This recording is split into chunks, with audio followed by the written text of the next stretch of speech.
My spoiled brother proposed to my fiancée in front of me in order to show me that she never wanted me. My brother Mark used to date my current fiancée Jen a few years ago.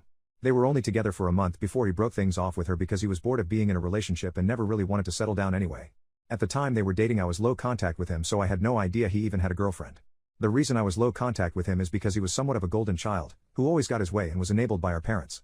He hated the idea of me having something he does not have and would often go out of his way to one-up me on anything.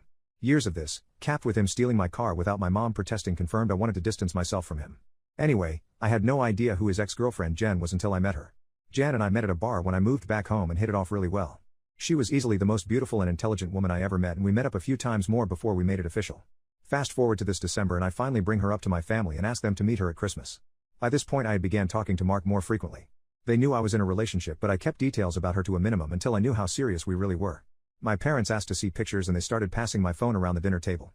Mark saw it and blew up, calling me a crappy brother for dating his ex-girlfriend, and he demanded I break it off with her. I refused. When I asked Jen about it, she confirmed they dated and gave me the details about their breakup. It took a few weeks, but eventually Mark stopped bringing up me dating his ex and I thought he was over it. On Jen's birthday this year, I took her out to a fancy dinner with both of our families and her closest friends and I asked her to marry me. Mark flipped once again and blew up about me proposing to her, which I and my sisters immediately shut down. The incident happened this past weekend.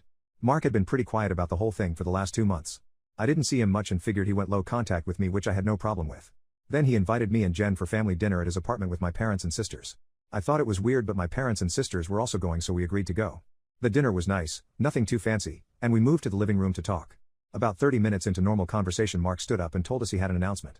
He made a long speech about being happy to have his family around for his big moment, then got on one knee and pulled out this cheap ring while asking Jen to marry him. Jen was confused and obviously uncomfortable and demanded that he put it away and stand up. My dad tried to make a grab for Mark, but I got to him first and socked him repeatedly. My dad pulled me off of him, and while my brother was on the floor, he said something along the lines of wanting to show me that Jen wasn't really into me and that I just wanted to get back at him. Get back at him for what I will never know. Before it could get worse, my parents rushed me out and promised to talk to him. It's been a few days since it happened and I'm still ticked off. My spoiled brother proposed to my fiancée in front of me in order to show me that she never wanted me. After a few days after my brother Mark and I got into a fist fight, I called him and asked him to meet up with me at my place to talk. I told him I would prefer Jen to be around for the talk as well. He agreed to talk to both of us and showed up at my place around noon today. It was pretty quiet for a few minutes before I started the conversation. I apologized for not warning him I would be proposing to Jen, and I apologized for hitting him. Especially because I found out I had broken his nose and I actually offered to pay for the medical nose, which he refused. I then told him what Jen had said about the relationship and breakup when I asked her about it, and I asked him to confirm if it was true. I pretty much said that his reaction throughout his whole thing has been extreme and I wanted to make sure I wasn't misunderstanding their relationship or downplaying how serious they were. He confirmed that they only dated for a few weeks and he broke up with her because he lost interest. Jen asked if he was acting like this because he still had feelings or regrets about ending things with her. He said he could admit he thought she was more attractive than when he last saw her, but there weren't any feelings or regrets. He said he just didn't like seeing a girl he dated, even if it was short term, with his older brother, and as a man I shouldn't have violated him by pursuing things with his ex. I reminded him that I had no idea they dated, so it wasn't like I consciously did this knowing their history together. He shrugged me off and said it didn't matter, I still should have broken it off. He was adamant that if the roles were reversed he would have done the same thing, which I doubt. I asked him why he proposed to her if he didn't have any lingering feelings. Basically, he said he was talking about it to one of his buddies who was around when Mark and Jen dated, and the guy put the idea in his head that maybe Jen knew from the start that we were related. His friend went on to say was doing this to get back at him, considering Jen had been hung up on him after they ended, and Mark really bought into this. So he came up with the idea to propose and see if she dumped me for him. Jen asked him to elaborate on why he thought she was hung up on him, and he told her that he heard she was asking about him following the breakup and still hanging out at the places they used to go to, so it was a valid assumption. Then for her to pop up randomly with his brother affirmed his suspicions. Jen told him she'd only asked about him once following the breakup and she'd been hanging out at those places with friends before they started dating and she wouldn't avoid them because of a breakup. She also told him she was offended at the idea that she would go as low as to pursue me, just to get back at him. He shrugged and gave her a half-baked apology but said she had to see it from his point of view. He asked her if she really didn't know and she told him that she didn't see the resemblance in us until we were in the same room and we act nothing alike, so it never crossed her mind, and he said okay. That pretty much wrapped up the conversation. He did tell me before he left that I could take back his invite to the wedding because he can't bring himself to support our relationship knowing he used to date her. I told him he didn't have to worry about that as he was most likely going to be uninvited anyway. It's been a few hours since our talk and I do feel better. My parents aren't too happy about him being uninvited. Once again, I'm going to limit contact with Mark and I doubt he'll reach out to me anytime soon either. Update 2. My spoiled brother proposed to my fiancée in front of me in order to show me that she never wanted me. So I've been low contact with my brother Mark since our last conversation. I haven't called him and he hasn't called me, and our only interactions have been in family settings. As it stands, my mom is still extremely upset that Mark is still uninvited for my wedding. It started with a comment made during my younger sister Sophie's birthday. Her boyfriend of 4 years proposed to her at the end of the night and we sat around talking about what she envisioned for her dream wedding. She talked a bit about wanting a destination wedding and her ideas for the cake and dress. Then she said to me, "I know Mark's banned from your wedding, but you won't care if he comes to mine, right?" I laughed it off and told her I can't get mad about her guest list even if I wanted to. My mom gave me this weird look and asked if Mark was still not invited to my wedding. I told her yes and she got irritated. She told me she thought I was joking and said I was being unreasonable to go through with banning him from the wedding since he's family. She accused me of holding a grudge just to be petty. I reminded her that he and I agreed on him not coming. I also told her she is once again taking his side like she has always done. Sophie laid into my mom a bit about trying to make her special day about Mark and my mom dropped the issue. A few days later, my mom stopped by my house and said she wanted to discuss my wedding. She asked me why I was so adamant about Mark not coming to my wedding. She said that I shouldn't be so insecure about Mark and Jen's previous relationship and that uninviting him was a step too far. She had the nerve to ask me if I'm scared that Jen is still in love with Mark. I laughed at that and told her that Mark and I mutually agreed on him not coming to the wedding and he can come to me about it himself if he has a problem with it. We got into an argument and she said that if I wasn't going to re-invite Mark then she would not be coming either because I'm ostracizing her son. I shrugged and told her if that's what she wants then she can toss her invite in the trash because I won't beg her to be there. She asked me if I would really be okay with her not attending and I told her it wouldn't be the first time she missed an event of mine because of Mark. She said I was being an a-hole for throwing her past mistakes in her face and she stormed out. I then started getting messages and phone calls from her and a few family members about the whole situation saying I was in the wrong and urging me to invite Mark just to keep the peace. Jen's also been getting messages from my mom asking her to talk to me and get me to change my mind, but to my knowledge she hasn't been responding. So far, most of my mom's side of the family are standing in solidarity with her and not attending, while my dad and his side of the family, which is only my aunt and uncle and their 2 kids, agree with me and are still coming. My dad was usually the one who stood up for me too. Him and mom always fought in regards to her favoritism, which she always denied of course. Also, I talked to Mark about it and asked him if he had a problem with not having an invite. He said he uninvited himself in the first place and he doesn't get why they're making a big deal because he still doesn't want to go. He told me to leave him out of the fighting because he's not involved and he says he'd tell her the same. As of now, I'm back to being low contact with my mom, but my dad and I are still on decent terms. Update 3, my spoiled brother proposed to my fiancée in front of me in order to show me that she never wanted me. My mom is now officially uninvited from the wedding after abusing Jen. So about 2 weeks after she decided to not come to the wedding, she stopped by and said she wanted to clear the air and talk about everything. We agreed and invited her in to join us for dinner. Jen made her a plate of food and I asked her if she was still planning on not coming to the wedding. She said that while she wants to, she can't get over me not inviting my brother Mark because of a simple mistake. I reminded her that his simple mistake was proposing to my fiancée with me sitting less than 3 feet away from him. My mother claimed it was just a joke and I should learn a sense of humor. Jen asked her why she wanted to talk if she was maintaining the same stance on Mark coming to the wedding. She said she wanted to talk to Jen and she was hoping she would hear her out and talk me into inviting Mark again. She apparently assumed I was at work and she'd be able to catch her alone. Jen politely told her that she understood her thought process, but she wouldn't have had that conversation anyway without me present since this is about my brother. My mom made a comment somewhere in the lines of Jen being spineless and unable to have a conversation without me thinking for her. This started a pretty heated back and forth between the 3 of us, and Jen told her to get out. Jen got up and started walking towards the door and my mom followed her, still screaming at her. By this point she was yelling about her tearing our family apart. While Jen was unlocking the front door, my mom grabbed her hair and pulled her to the ground still screaming. She socked her and tried to claw her and I physically dragged her off of her and pushed her outside while she fell flat on her butt. She banged on the door for a few minutes while I made sure Jen was okay before she left and called the both of us repeatedly. When I was sure Jen was okay I texted my mom and told her not to bother reaching out again because we'll never speak to her again. I called my dad and sisters and told them what happened too. My dad was surprised and tried to make excuses, saying she'd been stressed about this whole situation for a while. My sisters say they knew she'd snap eventually since she's always been a crazy bitch and they said they'd come make sure Jen is okay. I asked Jen if she wanted to press charges but she declined and said she only wanted to cut contact with her for good. I told that part was obvious but she should still talk to the police since she was physically assaulted, but she doesn't want my mom to get arrested. My sisters and Jen's mom came by to comfort her thankfully, so she's doing okay. My mom is blocked on everything until Jen says otherwise.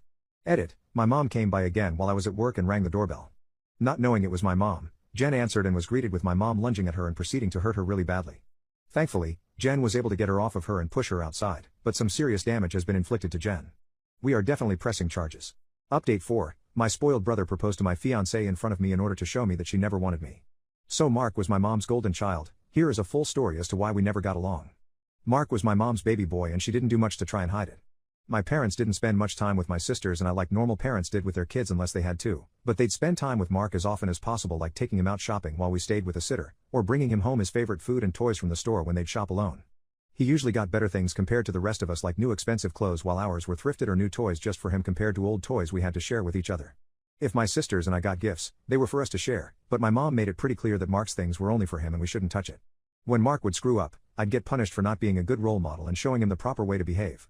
For example, Mark went through a phase of breaking his toys and my mom laid hands on me until I was hospitalized because obviously he learned the behavior from me. Even though he never did. When he was 8, Mark got in trouble at school for trying to push a kid down the stairs. I was grounded for 2 weeks and told to apologize to the kid for not teaching my brother right. When I turned 13, I pushed for my parents to start giving me an allowance. They agreed as long as I did household chores like mowing the lawn, taking out the trash, raking leaves, etc. It was usually somewhere around $25 a week to help me start saving. Mark saw that I was getting money and he begged my parents for an allowance too. Instead of making him work, $10 of my allowance money was given to him each week because we were doing such a good job with our chores that he never touched. Whenever I asked him to help, he'd tell me it's not his job to do chores. So why should he bother? It was around this time that I started really distancing myself from my brother. By the time I entered high school, we only talked to each other when we needed small favors or when we absolutely had to. I got my first job when I turned 17 because I wanted to finally get my own car and make money that they couldn't force me to give to Mark. My oldest sister Maggie helped me start my own bank account and showed me how to properly budget and save my money. I got my first car at 18 after all of my hard work. When Mark got his license, my parents asked me to let him use my car to get around and for extra practice behind the wheel. Reluctantly I agreed and for a while the arrangement was fine. Mark used my car when I didn't need it and helped maintain it pretty well. When he expressed wanting my parents to buy him his own car, my mom came to me and told me to give him my car because he needed it more. When I refused, she threatened to kick me out. We got in a fight that night which ended with her giving Mark my car and taking me to transfer ownership of it to him within the following few days. Since I didn't have anywhere else I could go at the time, I just sucked it up and signed it over. When I graduated high school, both of my parents skipped my graduation because Mark didn't want to sit in a long ceremony just to see me get a piece of paper, and my mom didn't want to leave him alone for the night. So I only had the support of my sisters and my aunt and uncle who wanted to take me out. They ended up having to bring me home at my parents' request because they made me dinner to make it up to me. It was a dinner I couldn't eat because my mom put shrimp and chicken on the same serving dish and I'm allergic to shellfish. But Mark loved shrimp so they made it with shrimp. In my first year out of high school I worked 2 jobs to buy myself another car, and at the start of the new school year I moved away for college and cut contact with them. My mom tried to reach out for the first few months via social media, and Sophie guilt-tripped Sophie into trying to contact me too, but I never responded and I told Sophie she would be cut off too if she kept trying. When she couldn't get to me through Sophie, she tried going through my older sister Charlotte, and a few times through Maggie and Mark until I threatened to file a restraining order for harassment. It was a bluff because I had no idea how to do it, but it managed to scare her off and the most I got from her was happy holiday texts over the years. Around the time I moved back, Charlotte told me they had been seeing a family therapist and my parents wanted to apologize for their treatment of us. I was hesitant but I agreed as long as they would be genuine, and the reconciliation process started when I moved back home.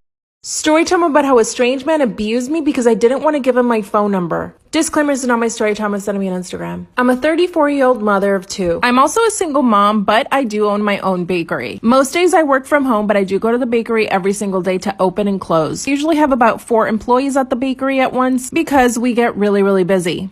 On this occasion, one of my workers called out sick, so I decided to step in for her. I dropped my kids off at school and then I went straight to the bakery. Let me just fill you guys in on what I was wearing. I had on a matching set of activewear, so blue leggings and a blue top, which covered my stomach. In other words, I wasn't showing a lot of skin. When I get to the bakery, I see a man sitting in the corner. He had purchased his food and he was eating. I had a quick chat with all my employees asking them how the day was going, and they told me that the man had kept staring at them the entire time. And I look at the guy and sure enough, he is staring at all of us. I asked them to just ignore him. But this was a huge mistake. After a few minutes, the man came back up to the counter. He asked me for a sandwich and I gave it to him. He paid and went back to sit down, but then kept staring at me the entire time. And at my other female employees. Part 2 is up. Storytime about how a strange man abused me because I didn't want to give him my phone number. Disclaimer, is not my storytime, instead of me on Instagram. The guy just kept staring at me and my employees. After a bit, I asked him if he was okay and if he wanted something else. Obviously, he said no and just kept sitting at the table. But again, he kept staring at my employees and at me. This obviously made us uncomfortable, so I decided to do something about it. I decided that the best thing would be to just close the store. I go to the man and tell him that we were going to close and if he needed anything else to buy it now. Then he says, actually, I would like to talk to you. And I said, sure, what's up? Honestly, I thought he was gonna ask for a job, but no. He starts complimenting my hair, my body, and told me that I was too beautiful to be working there. That's when I told him that I was actually the owner of the bakery. Then he says, wow, that's even more impressive. Let me describe this man. He was actually okay looking, mid-20s, and dressed pretty well. He just looked like a normal guy. Then he asked me to sit down at the table. I said no. That's when he told me that he'd been coming to my bakery for a week and that he'd been watching me. Then he grabbed my hand and pulled me down to sit next to him. Then he proceeds to put his hand on my lap. Creepy. Part 3 is up. Storytime about how a strange man abused me because I did not want to give him my phone number. Disclaimer, is not my storytime, I sent me on Instagram. That's when he slid his hand onto my lap. I quickly get up from the table and ask him to leave. That's when he said, why are you freaking out? I'm just trying to get your number. Then I told him that there was absolutely zero chance I would ever give him my phone number. And he said, "Oh, you think you have a choice?" And he holds out his phone so that I could type in my number. I pushed his phone back and again asked him to leave. And he threatened me and said that he wouldn't leave until I gave him my number. My knees and hands were shaking. Look back at my employees behind the counter and they are scared. That's when one of my employees says, "I'm gonna call the cops." And I said, "Yes, call them." As soon as I turned back to this man, he swings at me. He wasn't able to reach my face, but then he grabbed me by the shoulders and pushed me down onto the ground. This all happened in about 30 seconds. As I'm on the ground, he starts slapping me. I covered my face with my arms and I just started kicking at him. And my two female employees, who by the way are like 17 and 18, start attacking the guy. And then he starts hitting them. Thankfully, two men from the street hear me yelling. I came in and tackled him and the police arrived 2 minutes later. I found out this guy was stalking me for a month. I got a restraining order. Be careful out. Story time about how a cop intimidated me into going on a date with him. This all happened 6 years ago when I had just turned 18. I had saved up a lot of money to buy a car. When I finally got my new car, I felt so independent. My dad would help me pay for the insurance and the gas, and I just had to take care of the car and make sure I drove safely. And I was a really safe driver. I never sped or made any illegal turns. In fact, I was scared of other people driving, so I was extra careful. Even though I was 18, my parents still had a curfew on me. I come from a Latin family and they are very strict, so I followed the rules. Around this time, my parents started letting me date. I was really excited because there was this boy in high school who always wanted to date me, but I could never say yes. I told him we were finally able to date and he got really excited. We started going to the beach and hanging out with friends. But this meant that I would have to drive long distances to the beach and back. And my biggest fear was to get pulled over.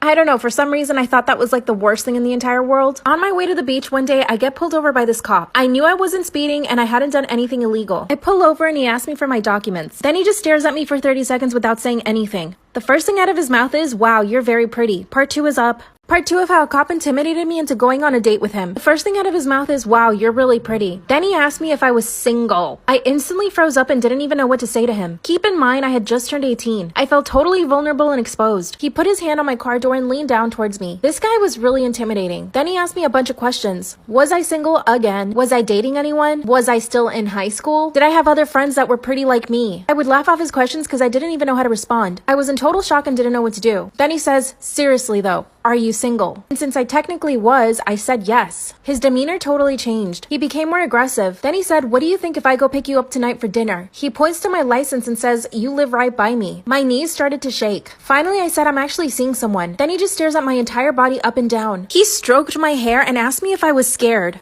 Part 3 is up. Part 3 of how a cop intimidated me into going on a date with him. After he stroked my hair and asked me if I was scared, I said no. He could clearly see my hand shaking though. He knew that I was scared. He finally backed off and handed me my documents. He goes to his car and leaves me waiting for 13 minutes. By the way, my friends and the guy that I was seeing were waiting for me at the beach. That's when I start getting phone calls from him. I decided to answer and tell him what was going on. That's when he said to me to not get out of the car and to just say no to anything he said. That's when the cop bangs on my window. He asked me who I was talking to on the phone. I hung up the phone and told the cop that I was talking to my dad. I finally got the courage to ask him if I did anything wrong. He said no, but he saw a pretty girl, so he had to pull her over. He fully expected me to laugh at that. He finally handed me my license back and asked me when we were gonna go on that date. Again, he crouched down and was right in my face. I said we could go on a date that night. I gave him a wrong phone number. Of course, I didn't show up to the date. I told my parents and we went to the nearest police station. We made a complaint, but nothing ever came of it. They essentially told him to leave me alone. Remember, he knows where I live. I feel like he probably watches and stalks me. What should I do? My influencer wife is a total fraud and lies about her body being natural. I will not say who my wife is, but you go ahead and guess. My wife blew up on Instagram back in 2015. Back then, she talked about health and how our bodies were temples. But a year after she blew up, she decided to get surgery. She told me that it was going to help her grow quicker on Instagram, which it actually did. She actually stopped posting on Instagram for the 3 months that she was recovering from her surgery. During that time, she only posted recipe videos, so nobody could see her face or her body. After the 3 months, she came back to Instagram and said that she went on a 3-month detox and cleanse. That her cleanse and detox finally gave her the body she always dreamt of. But not one of her followers questioned her for having this perfect body all of a sudden. This is when she started selling her cleanse and detox book. She sold it for $150 and people ate it up. Within the first month, we made over 40 grand. And surprisingly, her followers were actually seeing changes, of course, because they were doing all the work that she didn't do. I'm pretty sure she copy and pasted recipes from the internet for the book. Around this time, she also started posting her workout videos. She would talk on Instagram about how she would go to the gym almost 5 times a week. But in reality, she would only go to the gym once or twice a week. And she'd make me come to the gym with her to get content. So I'd be following her around the gym taking videos and pictures of her. Don't get me wrong, I definitely benefit from this. Basically her cameraman and her editor. And I don't have to have a job. She also got a second surgery before launching her workout program. I was really against this because I didn't want her to get skinnier, but she went ahead and did it anyway. This time she was posting posting older pictures of her. But after 2 months, she came back to Instagram with a new body. That's when she dropped her new workout plan and people went crazy. Just in the first day, 500 people bought it for 150. You do the math. But here's the thing. She's talking about getting a new surgery to launch her new cleanse and her new workout book. She also wants to get stuff done to her face. She's turning 28 this year and she thinks that she's getting old. I don't want her to change her face or her body anymore. She's not the woman I married. She also thinks she's a celebrity because she gets recognized on the street, which really doesn't help. Family and I are even considering doing an intervention, but I don't think she's gonna care. She makes so much money off Instagram, and people love her because of the way she looks. The more she posts, the more validation she gets, and the more money she makes. She used to hate the Kardashians, but now she worships them. She's looking more like Kim every single day. How do I tell her to stop?